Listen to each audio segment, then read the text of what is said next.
Tadakimasu! Ito guys, yung mga binili natin na mga wakame. Ayan. Ito yung pinakatangkay lang yan guys. Tingnan nyo naman, fresh na fresh. Actually, pag ginawa nyo sa dagat yung kulay brown. So, ito, na-boil na to, kaya naging ganito yung kulay niya. At babalik to sa dati niyang kulay once na binabad natin to sa ating suka na gagawin. Ayan. Ang dami natin binili guys.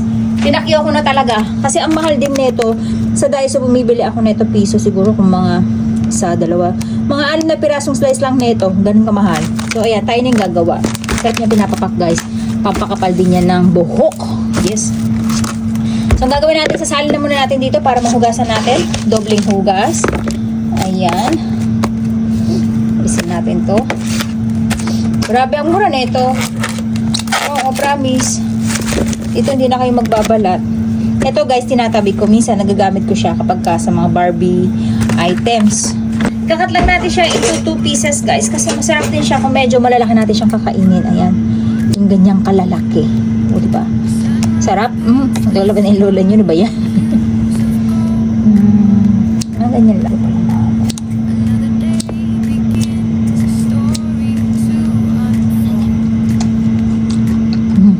Lapan-lasa. Lasang dagat lang. So, dito guys, maglalagay lang tayo ng ating suka.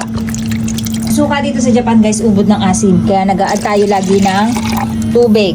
Tapos mag-a-add tayo guys ng asukal. Ayan. Although nag-a-add na tayo ng asukal guys, nag-a-add pa tayo dito ng honey. Alam nyo kung bakit? Yung honey kasi, iba yung aroma nun, napakabango niya talaga. Tapos maglalagay tayo ng chili flakes natin. Optional, pwedeng wala. Ito kasing chili flakes na to guys, hindi siya masyadong maanghang. Okay. And asin guys, yan lang.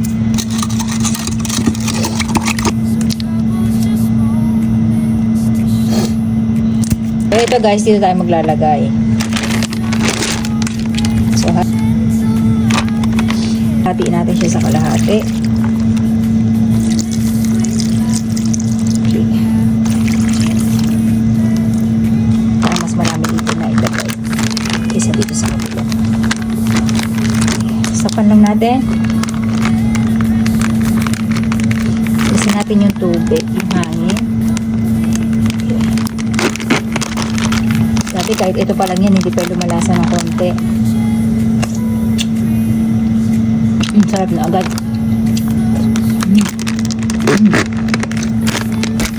So yan guys, meron na tayong stock ng ating wakame pickled na napakasarap.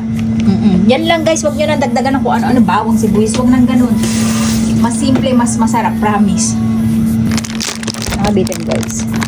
Promise. Mamayang gabi lang, malasa na to. Okay, lagyan lang natin sa rep. Later. Yung ginawa natin kahapon, gagawin natin ay iti-taste test na natin siya.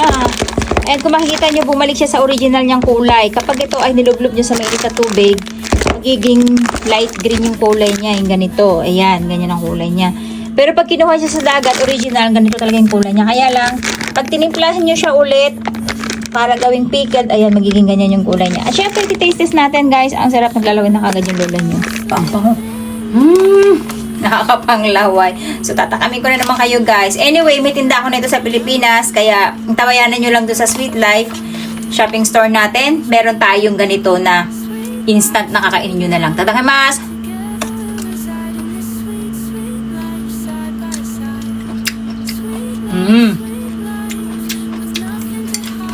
Sarap. Masarap to guys, gawin nyo. Isa-dry nyo pa. Grabe, ang ganda nito pang diet guys. Gusto nyo ngayon kayo ng nguya? Narinig di ba yun? Ang sekreto dito guys, dadamihan nyo yung asin, dadamihan nyo yung asukal. Kasi pag medyo matabang yung gawa nyo, magiging malansa. Sarap. Kaya guys, ganyan lang kasimple yung paggawa ng ating pickled wakame.